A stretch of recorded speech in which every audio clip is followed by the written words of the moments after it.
Hola,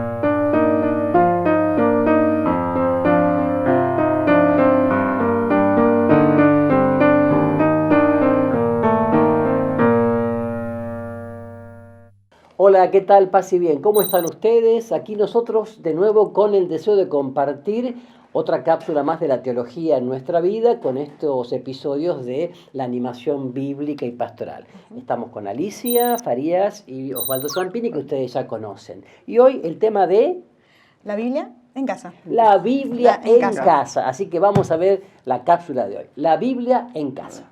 Bien, Alicia y Osvaldo, dijimos que hay un tema, que es la Biblia en casa, ¿no es cierto? Yo recuerdo mucho en nuestra pampa húmeda, en los pueblos y ciudades, que la gente hacía un esfuerzo con los vendedores ambulantes que pasaban. Cuanto más grande la Biblia, si era forrada en cuero, con canto dorado, se compraba esa Biblia, pero se la dejaba colocada ahí en la estantería. Ahí quedaba en la sala por los siglos de los siglos, porque nadie la abría. ¿Cuál es la idea de esta Biblia en la casa de cada familia católica? ¿Algo de adorno? ¿Algo que está allí? ¿Algo que está en la mesa de luz, pero que nunca se abre? ¿O qué? ¿Cuál es el sentido de la Biblia en casa? Sí, hay dos cosas en esto que estabas diciendo que me resuena por allí, me hace pensar. Uno, bueno, la palabra de Dios, la Biblia contiene la palabra de Dios. Creo que es algo que es importante que lo tengamos que decir. No es el libro no es la palabra de Dios. El libro contiene la palabra de Dios. Creo que eso es algo que a veces es importante recordarlo. Claro. Nosotros decimos que no somos la religión del libro, sino que el libro de la palabra, la Sagrada Escritura, la Biblia, es un libro que nos alimenta, que nos pone en contacto con una persona. El centro es Jesucristo. Y este es el sentido, ¿no? Encontrarnos con este Dios que entra en la historia, que entra en nuestra historia y que se acerca a nosotros hablándonos esa palabra divina, esa palabra, podemos decir, revelada en lenguaje humano. Esto es lo más importante para nosotros, que Dios viene a hablarnos en nuestro lenguaje, en nuestras palabras. Que nos viene a hablar hoy, o sea, ser fieles a la palabra de Dios, ser fieles a las Sagradas Escrituras, significa, bueno, acercarnos al texto bíblico, pero acercarnos no desde lo histórico, del texto bíblico que ha sido escrito y de una historia y demás, sino que de un texto bíblico, de un Dios que viene a hablarme hoy a mí, que viene a hablarnos hoy a nosotros como familia, ¿no? Eso es ser fiel a la palabra. No seríamos fieles si nosotros nos quedamos en el texto bíblico investigándolo, leyéndolo, interpretándolo y no llevamos a nuestra vida. Ser fieles a la palabra es llevarla a nuestra vida hoy. Claro, no se trata solamente de hacer un estudio bíblico como una inmersión en las obras de un gran escritor, como puede ser, sino hacer que esa palabra se haga vida. Decimos que la palabra Biblia significa biblioteca, colección de libros, pero no en un sentido estático, sino en un sentido dinámico, que esté puesta en un papel de arroz con tinta, fue necesario para un modo instrumental de llegar a nosotros, pero en realidad es el Señor el que nos habla en la palabra, ¿no? Y ahí llega un tema que, viste, que dice la gente por allí, bueno, pero ¿y qué traducción de la Biblia puedo tener en casa para hacer más accesible a la forma de hablar nuestra, ¿no? Y es todo un tema, ¿no? En eso. Bueno, después del concilio, justamente, uno de los objetivos fundamentales que se remarcó fue el libre acceso y el fácil acceso de todos los fieles a la Sagrada Escritura. Y uno de los puntos, uno de los medios, es que se incentivó, se acrecentó la difusión de distintas traducciones en las lenguas vernáculas, en el propio idioma, y que hoy llegamos a muchísimas lenguas, muchísimos idiomas en que está traducida para poder acercar este mensaje de Dios a los hombres, a nosotros, a nuestra vida, a la vida de cada día, a la vida de cada uno de nosotros, los cristianos. Este tema de la traducción es muy interesante. En realidad, ¿sabés cuántas traducciones hay, cuántas en lenguas hay en la Biblia en este momento? Hay 3.350 traducciones de la Biblia en este momento, ¿no? A diferentes idiomas, lenguas, dialectos. Exactamente, sí. Y quedan aún muchos, y hay un esfuerzo interesantísimo de quienes traducen la Biblia a distintas culturas, ¿no? Porque hay algunas culturas que, claro, que la cultura del pueblo hebreo era muy lejana a la de ellos, ¿no? Entonces, bueno, el esfuerzo que realizan los traductores de la Biblia es muy interesante. Y hoy nosotros en español tenemos la Biblia, un acercamiento, podemos tener acercamiento diario, no solamente al texto bíblico, sino, como vos decías también, tener acercamiento a distintas traducciones.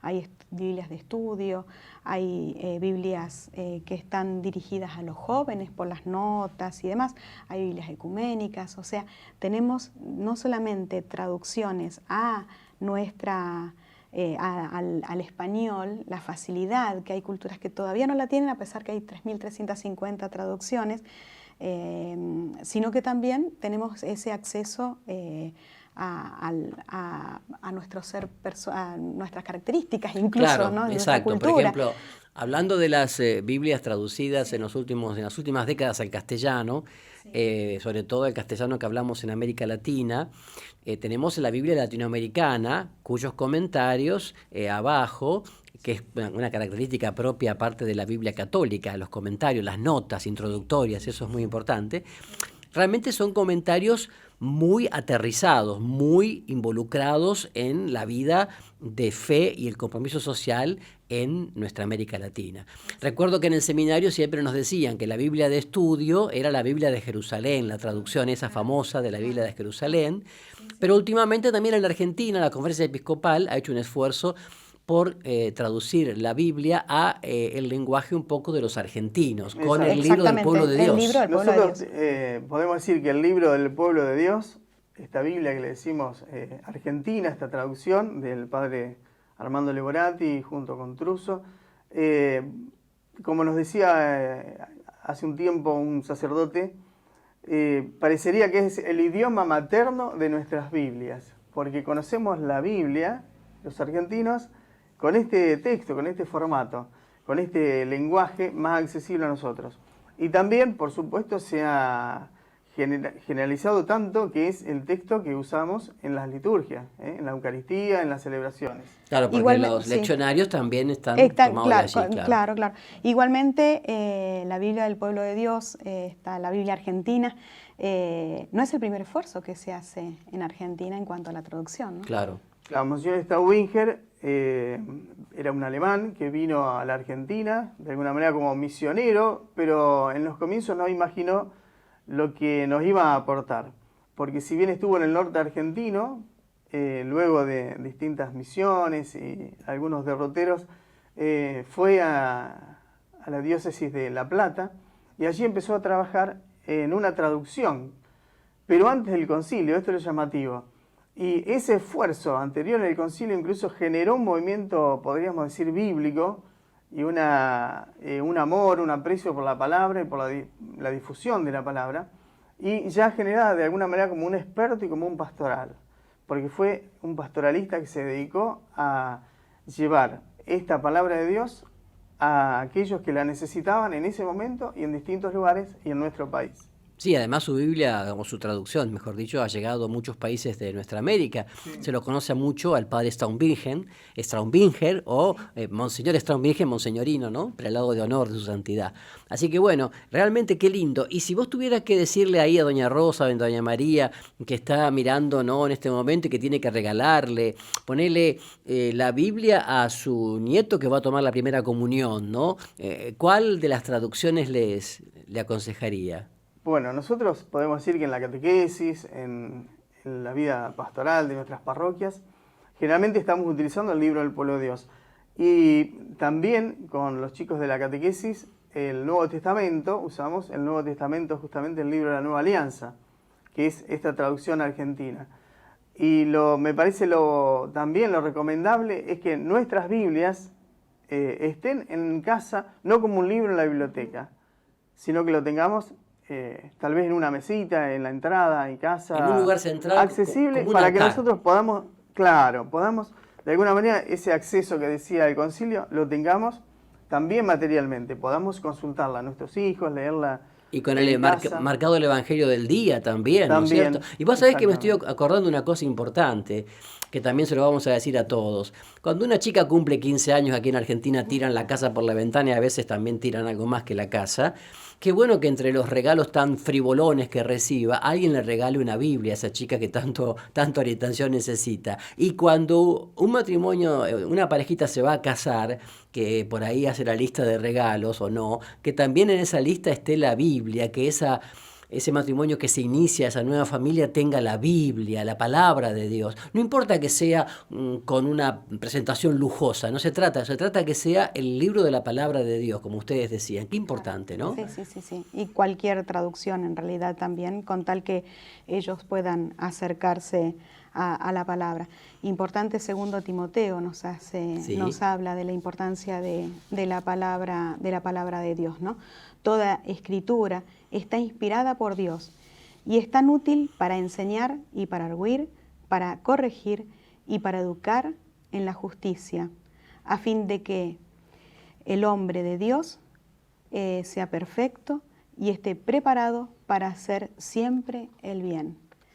Esa es la importancia de la palabra de Dios. Bueno, y qué importante también que digamos a nuestros párrocos, sacerdotes, religiosas, que hagan en sus parroquias algo inventivo como, por ejemplo, que la gente pueda acceder a la Biblia en 6 cuotas. Porque, un poquito cara la Biblia. Bueno, en 6 cuotas. Es una especie de cooperativa, así lo hacíamos en la parroquia, y todos llegaban a poder tener la Biblia, la palabra de Dios, ¿eh?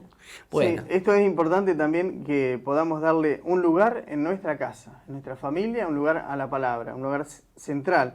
Y una de esas formas seguramente puede ser la lectura orante, la lectura creyente en familia. Bueno, entonces Alicia y Osvaldo, ustedes son matrimonio, son familia, ustedes también me imagino que tendrán una rica experiencia de compartir la palabra de Dios en familia con sus 4 hijas, pero bueno, hoy terminamos esta cápsula de la Biblia en casa, les agradecemos y que el Señor los bendiga. Paz y bien.